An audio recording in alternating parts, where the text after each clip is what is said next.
നിങ്ങളുടെ പേര് ജോസഫ് എന്നാ? അതെ സാർ. പിന്നെ ഈ ഹനീഫ? അതെന്റെ പേരാണ്. നാരായണ എന്നാണ് എല്ലാരും എന്നെ വിളിക്കുന്നത്. ഒരാൾക്ക് എങ്ങനെ ഈ മൂന്ന് ഏതെങ്കിലും ഒന്നിട്ട് ഉപയോഗിക്കാന്ന് വിചാരിച്ചിട്ടാണ് സാർ. ഈ ജാതിയുടെ അടിസ്ഥാനത്തില് ഇപ്പൊ ഈ ജോലി കിട്ടുന്ന കാലമായതുകൊണ്ട് ഏത് ജാതി സ്വീകരിച്ചാൽ ആ ഉദ്യോഗം കിട്ടുന്ന അറിയാനൊക്കില്ല. അതുകൊണ്ട് ഞാൻ ഈ 3 പേരും സ്വീകരിച്ചെന്നുള്ളേ ഉള്ളൂ. എടോ രാമകൃഷ്ണ, താൻ നാട്ടുകാരെ മുഴുവനും പറ്റിച്ച് ഒടുവിൽ ഹാർട്ട് വേണോ എന്ന് ചോദിച്ചുകൊണ്ട് എങ്കിടത്ത് തന്നെ വന്നല്ലോ. കൊല്ലന്റെ കടയിൽ ഊരി വിൽക്കാൻ പോകുമ്പോൾ പല കാശുകളും ബ്ലഡ് ബാങ്കിൽ ചോറ് കൊടുത്ത് കാശ് വാങ്ങി 5 പ്രാവശ്യം ബാസെറ്റിന് നടത്തി കാശ് വാങ്ങിച്ചു. 5 പ്രാവശ്യം? ഓ സാർ, ഉള്ള ഞരമ്പെല്ലാം അത് കുറിച്ച് കളഞ്ഞു. എല്ലാരെയും എനിക്ക് വിശ്വസിപ്പിക്കാൻ സാധിക്കുന്നു. പക്ഷേ സാറ് മാത്രം അയ്യോ ഭയങ്കര. ഞാൻ പോട്ടെ. സർട്ടിഫിക്കറ്റ് 5 രൂപ. 5 രൂപയോ? 5 രൂപ ഞാൻ തരാം. പക്ഷേ നിങ്ങൾ എന്തെങ്കിലും ജോലി ചെയ്ത് ജീവിക്കണം. എന്തിന് ഈ പറ്റിക്കൽ പ്രസ്ഥാനം നടക്കും? നല്ല ശരീരമുണ്ട്. ഞാനും പലപ്പോഴും ആലോചിക്കുന്നു. ഞാൻ നേരെ എംപ്ലോയ്മെന്റ് എസ്റ്റേറ്റിലേക്ക് പോവാണ്.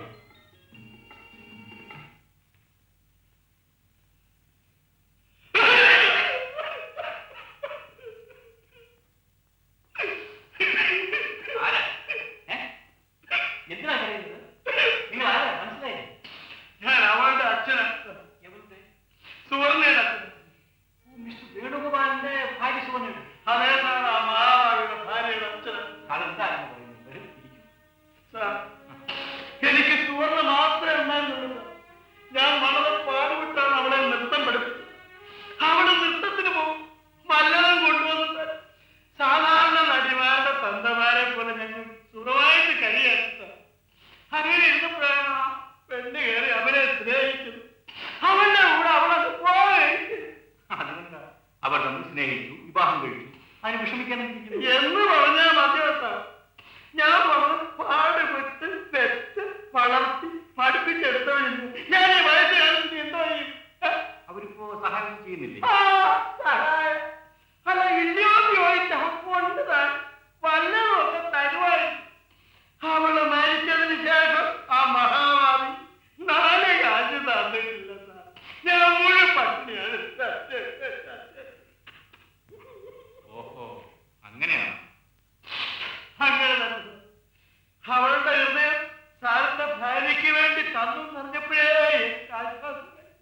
വല്ലപ്പോഴും എനിക്ക് ഇവിടെ വന്നു സാറിന്റെ ഭാര്യയിൽ കൂടി എന്റെ മകനെ കണ്ട് എനിക്കൊന്ന് ആശ്വസിക്കാമല്ലോ. സാറിന്റെ ഭാര്യയെ ഒന്ന് വിളിക്കോ. സുലോചനെ, സുലോചനെ, മോളെ സുലു.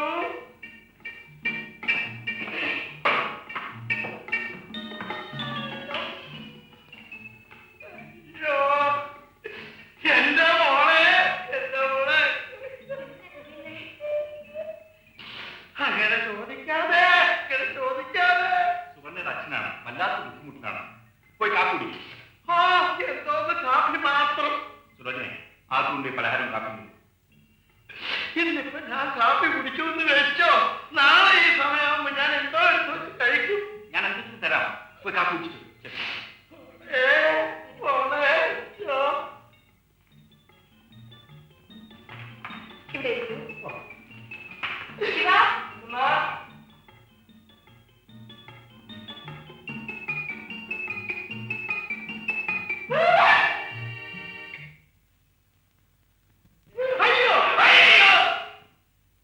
എന്താ എന്താ ശവമാണ്? ഏയ് ശവമൊന്നുമല്ല. അതല്ല, നിങ്ങളുടെ ശവമാണ്. നിങ്ങൾക്ക് ഇപ്പോഴും ആ പഴയ ശവത്തിന്റെ ഓർമ്മയാണല്ലേ? കേട്ടോ, ഞാൻ വല്ലാതെ പരവശനാണ്. എനിക്ക് വിശക്കുന്നുണ്ട്. തന്റെ പൂച്ചിന് ഞാൻ പുറത്താക്കും. അന്നേ എന്നെ ശവമാക്കി കിടച്ചിട്ട് പണം അടിച്ചുകൊണ്ട് പോയില്ലേ? അതിന്റെ പങ്ക് കൊണ്ടുതാ. അല്ല, തന്റെ പേര് ശിവം. ശിവം? ആ ശിവം. എന്റെ പൊന്ന് ശിവം, എന്നെ ഒന്ന് രക്ഷിക്കണം. ഇവിടുന്ന് കാപ്പൂടി കഴിഞ്ഞ് തിരികെ ചെല്ലുമ്പം സാറ് വല്ലതും തരാന്ന് പറഞ്ഞു. അതുകൊണ്ട് എന്ത് കിട്ടിയാൽ ഞാൻ പങ്ക് നിൽക്കാം. തീർച്ചയായിട്ടും തീർച്ചയായിട്ടും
വരൂ, ഇരിക്കൂ.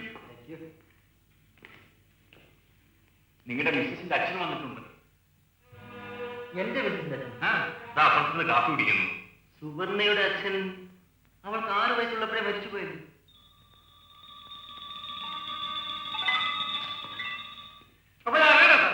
അല്ല, അച്ഛനൊക്കെ വന്നു. അച്ഛൻ അമ്മയ്ക്കൊക്കെ സുഖമല്ലേ? ഇയാളാരാ സാറേ? അല്ല, വിഷ്ണു വേണുഗോപാലിനെ അറിയില്ലേ? സുവർണയുടെ ഭർത്താവ്. എന്നെ ഞാൻ അറിയിച്ചു. എന്നെ ഇവനെ അറിയുമെന്നൊന്ന് പരീക്ഷിക്കാൻ വേണ്ടി ഞാൻ നോക്കിയാണ്. നീ ഒന്നും എനിക്ക് ചെലവിന് തന്നില്ലെങ്കിലും സാറിനെ പോലുള്ള മഹാവൽക്കാരുണ്ടെങ്കിൽ ഞാൻ ജീവിച്ച് കേട്ടോ. അവരെ പറഞ്ഞു സാറേ, നിൽക്കവിടെ. അങ്ങനെ അങ്ങ് പോകാൻ പറ്റേ. എടോ, സത്യം പറയും, താനാരാ? എന്താ സാർ അങ്ങനെ ചോദിച്ചത്? അതുകൊണ്ടല്ലേ ചോദിച്ചത്. എന്നാ അറിയണ്ട, ഞാൻ പോവാ, തീർന്നല്ലോ. മര്യാദയ്ക്ക് സത്യം പറഞ്ഞില്ലെങ്കിൽ തന്നെ ഞാൻ പോലീസിലെത്തി. അതിനെ മുമ്പ് ഇയാളുടെ കൈയും കാലടിച്ച് ഓടിക്കണം. മഹാകള്ളനാണ്. എടോ, സത്യം പറയുന്നതാണോ? തന്നെ ഞാൻ വിളിച്ചു. എടോ, സത്യം പറയും, താനാരാ? സത്യം ഞാൻ പറയാം സാറേ, ഞാൻ മഹാസരസ് കമ്പനിയാ, മാവേലിക്കരക്കാരനാ, എനിക്കറിയാം. അതെ, ആശുപത്രി, പണം, വഴി, റോഡ്, അയ്യോ സാറേ, ഇത് വെറും വയറ്റിപ്പഴപ്പിന് വേണ്ടിയുള്ള കാര്യം. എടോ, തന്നെ മേലെ ഈ നാട്ടിലും കണ്ടുവരുന്നത് പോവടി. അയ്യോ,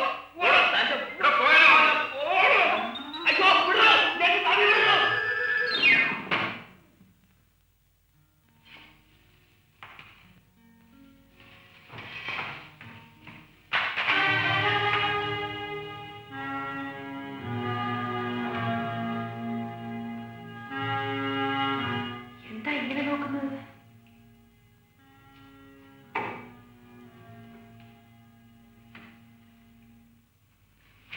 ഓഹോ, വന്ന ഉടനെ കോട്ട് തൂക്കിയോ?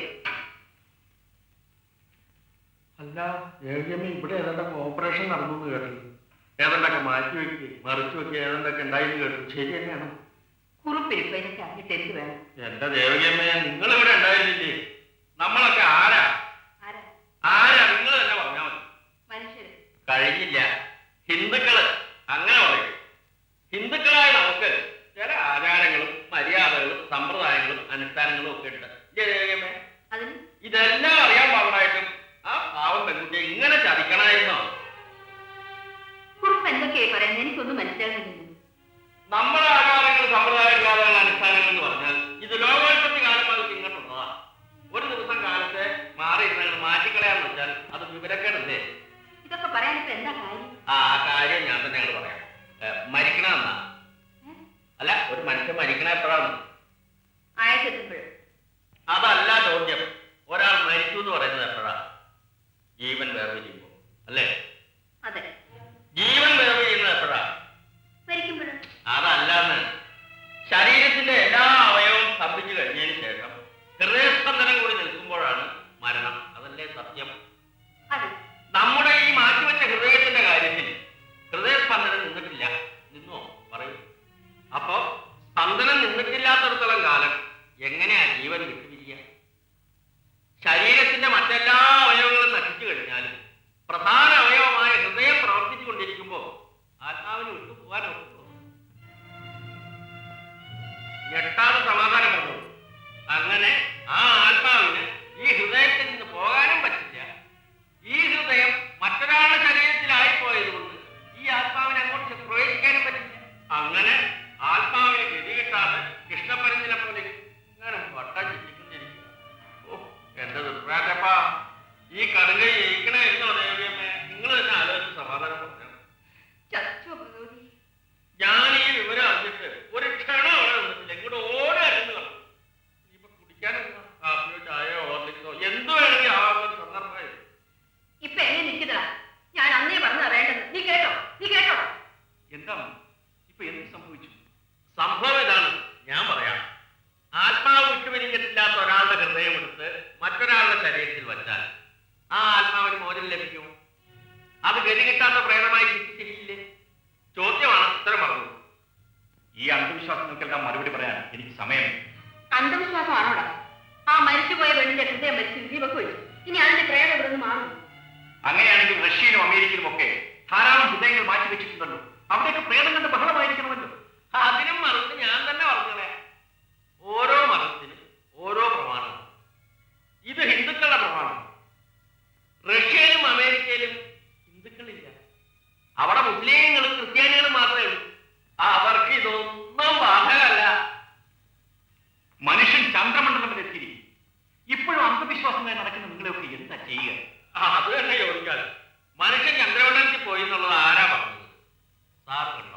ഈ പത്രങ്ങളിലൊന്നും കാണുന്നത് പോലെ. അവരുടെ പത്രം, അവരുടെ വാർത്ത, ആരാ ഇതൊക്കെ വിശ്വസിക്കുക? ആരോടാ അതൊക്കെ പറയുക? ചന്ദ്രമണ്ഡലത്തിൽ നിന്നും പാറ വരെ കൊണ്ടുവന്നിരിക്കുന്നു, എന്നിട്ടും വിശ്വസിക്കില്ലേ? ചന്ദ്രമണ്ഡലത്തിൽ പാറ? എന്താ കഥ! ശിവ ശിവ, ആ തിളങ്ങിക്കൊണ്ടിരിക്കുന്ന തേജോമുഖ്യത്തിൽ പാറ, അതും അതിന്റെ നിറമുണ്ട്, കറുപ്പ്. തിളങ്ങുന്ന ചന്ദ്രബിംബത്തിൽ എവിടുന്നാ സാറേ കറുത്ത പാറ? ഇത് അവര് വഴിയിലെങ്ങാണ്ടൊക്കെ പറക്കിയെടുത്ത് തല്ലിയിലിട്ട് കൊണ്ട് നടക്കല്ലേ മനുഷ്യരെ കവളിപ്പിക്കാൻ. വിദ്യാഭ്യാസവും ഇവരുള്ള നാളും കൂടെ ഇങ്ങനെ വിശ്വസിച്ച് പറയാൻ തുടങ്ങിയാൽ വലിയ കഷ്ടം തന്നെയാണ്. എന്റെ കോട്ടെടുക്കണം കാണട്ടെ. കോട്ടി പാറയൊന്നുമില്ല സാർ. എടുക്കണോ കോട്ടെ? കാര്യമായിട്ട് പറയും. അതെ, ഞാൻ കോട്ട് എടുക്കണോ ദേവിയമ്മേ? എന്നെ പറഞ്ഞു അയക്കണോ? കാര്യം പറഞ്ഞതിന് മുമ്പിൽ ചേർത്ത് വിടുന്നു. കാര്യം പറയാൻ മതി. താനൊക്കെ ശാസ്ത്രത്തിന്റെ ശത്രുക്കളാണ്. മേലല്ലാത്ത കാല് കിട്ടിയാൽ തന്റെ കാലയാണ് കൂടി ഇറങ്ങണോ?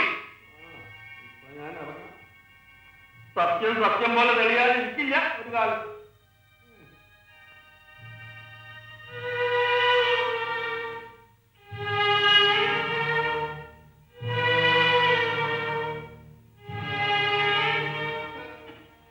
സുലോചന അവർ എല്ലാവരും കൂടി വല്ലാതെ പ്രകടിപ്പിച്ചിരിക്കുന്നു.